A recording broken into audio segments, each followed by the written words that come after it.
powered by the Inside the Birds podcast. Now, live from inside the Matt Black Kia Studios, it's Football at 4. Football at 4 is powered by the Inside the Birds podcast. Jeff Mosher and Adam Caplan, who is with me on this Tuesday edition of Football at 4. And the Eagles OTAs, they come to a close. The guys talked about some intel they got from those OTAs, and you can listen to the latest podcast, and we can touch on that.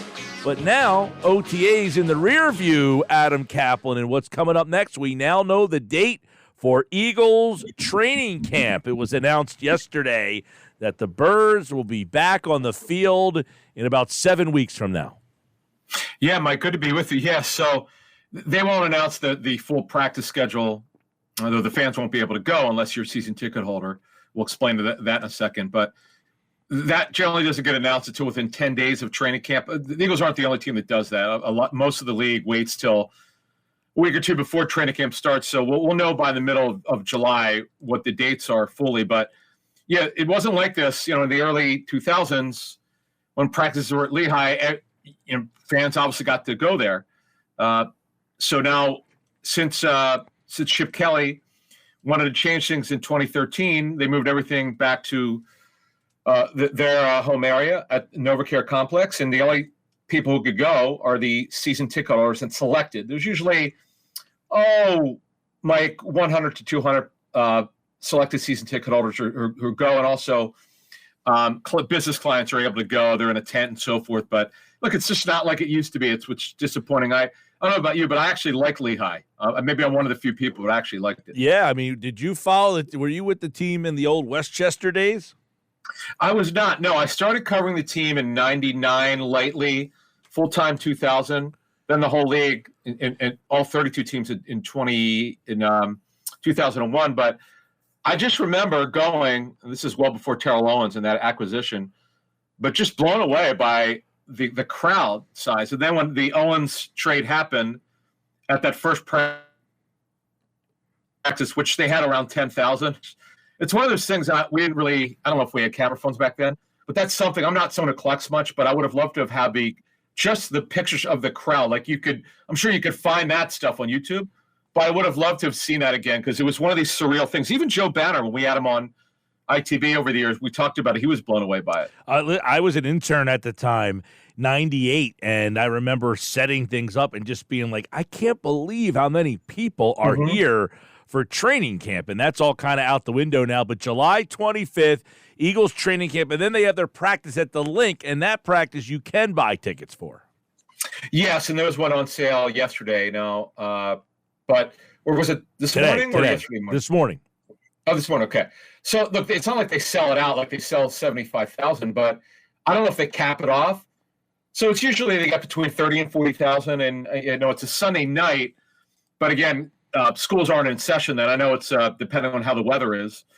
Will probably depend on how many people they get, but it's the only open practice you get if you're not a season ticket holder, and if you're not one of those selected people that get to go or a business client, you should go to this. And they let you move down. I know friends have told me if they're open seats, you get to move down usually, and people love it. Obviously, you hope the weather holds up. Now, again, these practices are controlled.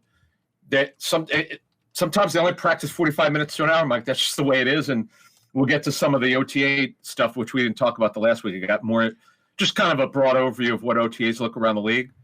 But overall, it's just these practices are not what they used to be. So you can't expect like 2 hours anymore. That will not happen with Nick Sirianni. Yeah, no two-a-days. So reporting date, that's the 25th. What does the reporting date, and then what can you kind of expect at these practices early in the camp?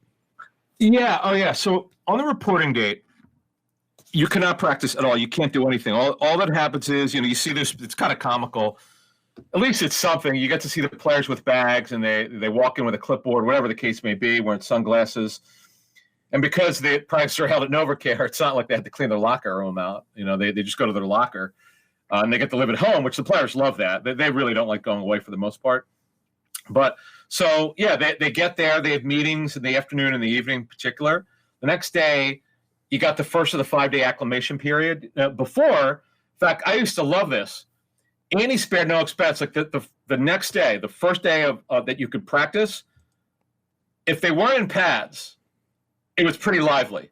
And I, for like 10, 12 years, I never missed the first day in pads. It was just something about it being there. Because, Andy and John Harbaugh, they were really the last of the dinosaurs there, where they would actually have hitting in practice. And now it's what we call the thud period.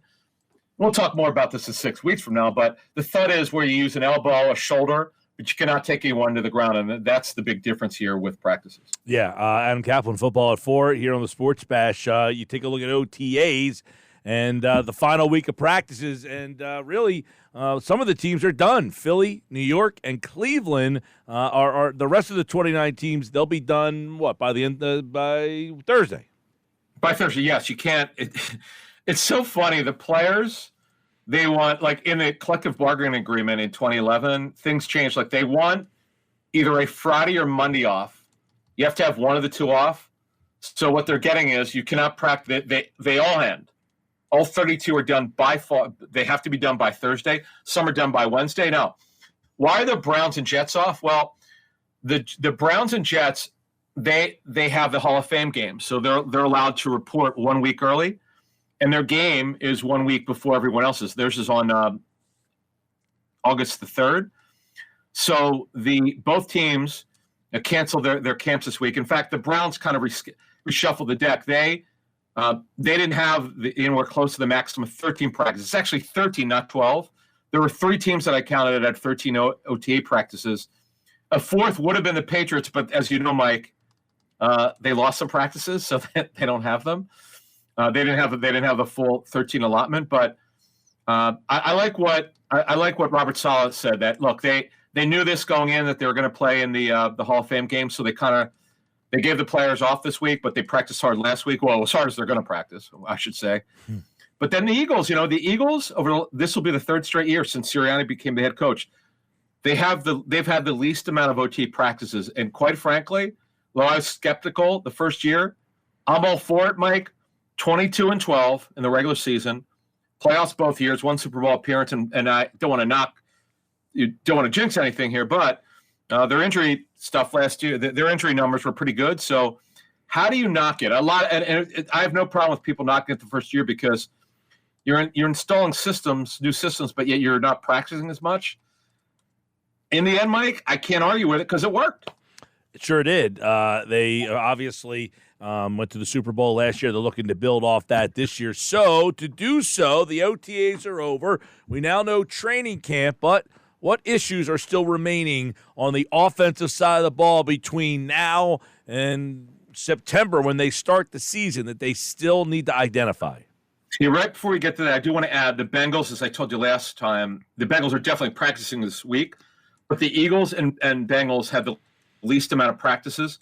The Eagles were the only team not to have a mandatory camp, which all I could tell you is it seems to work, and that's all about that. So, all right, let's get over to the remaining issues. Now, the biggest mystery here is at running back. We'll do defense on Friday's segment. Nobody, I've seen a lot of speculation. I could tell you the Eagles are not exactly sure. They have a general idea of what it could look like, but they won't know until they get into practices. So in training camp. So let me give you an idea of Mike of the way I think this is going to go. And I know for people who play fantasy, you're probably going to want to have an idea. So the Eagles don't have a starter for the first time since 17. They'll go with a rotation. And now, theoretically, let's say they have a lead in the fourth quarter. Because of his size, it's probably going to be Rashad Penny to close the game out. Now, if Trey Sermon makes the team, and I don't know what it is with Nick Sirianni with Trey Sermon, I don't know if it's he you know how he feels about Quez Watkins, but he always throws something in about Trey Sermon. It's interesting. Now, if Sermon's on the team, he could be that guy. But the general first and second down role is going to be split between Swift, Penny, and probably Gainwell. But Gainwell, as you know, Mike, was the hurry up back and their third down back last year. He was certainly not their primary back. That was not going to happen. But because of Swift and Penny's injury history, Mike, Gainwell could get a little bit of those first and second down plays if he doesn't have another bad training camp. If you remember, Mike, it was being nice about it. It was inconsistent, and then it just didn't have the role that they were expecting. And they thought he would be a major factor. He was not until late in the season. And the hope is he carries this over. But Gainwell's got to be better from the start. There's no excuses anymore. Mike, this is his third year in the system, third year as a pro. And it's not a good sign they brought in Swift and Penny, and they love Sermon. Boston Scott's back. So when you look at trying to divvy up carries, it's literally impossible to figure that out. They're not going to know until they get into training camp. It's one thing for these guys to be in shape in OTAs, but they're not going to know until they get through the first 2 weeks of training camp on what the exact roles will look like. But they're going to have some tough calls here because legitimately those 5 backs, Swift, Gainwell, Penny, and Scott and Sermon, all have a reasonable shot to be on the football team. Money will not matter at all for any of these guys. It is zero factor whether they'll be on the team or not. The guaranteed money is so low. Even Scott got the most of it. It doesn't matter. It's all about how they perform. And performances will largely determine what the roles will be. Yeah, and we saw Miles Sanders come out yesterday and said he wasn't happy with his role. I'm interested to see if Sirianni gives these guys more of a role than he gave Sanders, who, by the way, had 1,200 yards and 11 touchdowns. Yeah, I don't know did Miles forget that he had a hand injury? I don't know what he was expecting. He got hurt in the first quarter. Now, did he say that, hey, my hand was fine and they should have put me back in? I can't answer that. I didn't see that part of it. But that's something he should have talked about. But look, believe it or not, he got the best free agent contract, $13 million, as I reported at the time, fully guaranteed at signing, $6.25 million per season, which doesn't sound like a lot, but considering nobody got a better deal, he should feel pretty happy about that. And talking to the Panthers, they think he's going to be a 3-down back, believe it or not. We'll see how he does in training camp, but don't forget he's back with Stu Staley as the running backs coach. All right, over the OTAs, now that they're done, one of the other guys, you mentioned Sermon. The other name we heard a lot was Quez Watkins. His name was brought up a lot. So between now and the start of the season, the number 3 wide receiver, is that still an issue? Yeah, well, it's still wide open. Nobody knows. I mean, Oz Olamide Zaccheaus is a guy that I've always liked. He's just a little small. But he's more of what we call a Z receiver who can play the slot. He's played that. The Z receiver is the move receiver opposite the X receiver, which is A.J. Brown. Now, Sirianni's told the personnel staff, the coaches, we don't call them X and Z. We call them inside and outside receivers. He wants his slot receivers, other than Britton Covey, to be able to play on the outside. Covey really can't. Watkins can. Watkins, right now, if the season started, would be the top backup to A.J. Brown. Zaccheaus would be the top backup to Smith. And they'll just figure this out in training camp, what it really looks like. But it would be nice if Britton Covey, Mike, could get some snaps on offense during games, not just the preseason or training camp. So I was a little surprised. And from what I understand, he wasn't physical enough, and he wasn't consistent enough in training camp. That's why he never really played the slot there. He was really good, by the way, in OTAs last year. I know you can't touch the receivers. He had some good plays in training camp, but it was not good enough. And the hope here is that he pushes for a role on game day other than being a punt returner. The other one would be right guard, obviously, and I don't know what we learned from these OTAs. I think one interesting thing is, I think Jeff mentioned this yesterday. I wanted to kind of get your thoughts on it. It was Juergens got some snaps at center because, Kelsey not there. So is Juergens being looked at differently? You got Driscoll, who's the only guy who's played right guard, and then, of course, Steen, who you drafted. So right guard between now and then, how are the Eagles kind of breaking down that battle? Yeah, so Steen is the heavy favorite. In fact, it would be a disappointment, Mike, quite frankly, if he doesn't win the right guard job. That would not be good. Quite frankly, because that would mean that Juergens is really not a guard. He's just not. I mean, they'll try it. We'll see what happens. Hope for the best there. He's really a natural center because of his athleticism. He's not that strong. Remember, this guy was a tight end his whole life, and then he played offensive line 2 years at Nebraska, and he had to learn on the run. And then he played it. Obviously, he was mostly a center, a little bit of guard. They cross-trained him, but we'll see. And, of course, Jack Driscoll, who Jeff said he saw that he beefed up, and that's good.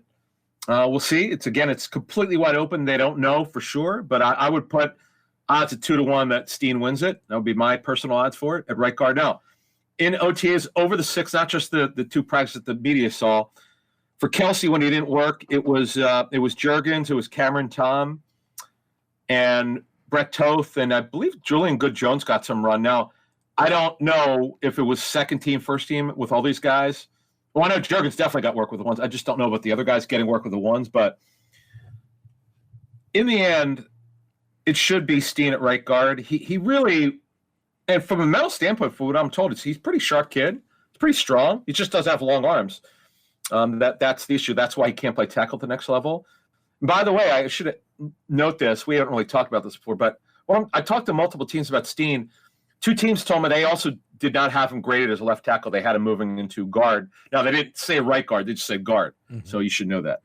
Adam Caplan, Football at 4. One other guy I want to get your thoughts on is Dan Arnold on the offensive side of the ball, because it's funny, they brought him in that tight end spot. Is that something that's up for grabs, or do they think that Goddard, Stoll, and Calcaterra will be the guys again? Yeah, it's going to be a wide open battle between Dan Arnold. That's funny. Dan Arnold and Grant Calcaterra for the number 3 job. Neither could block very well.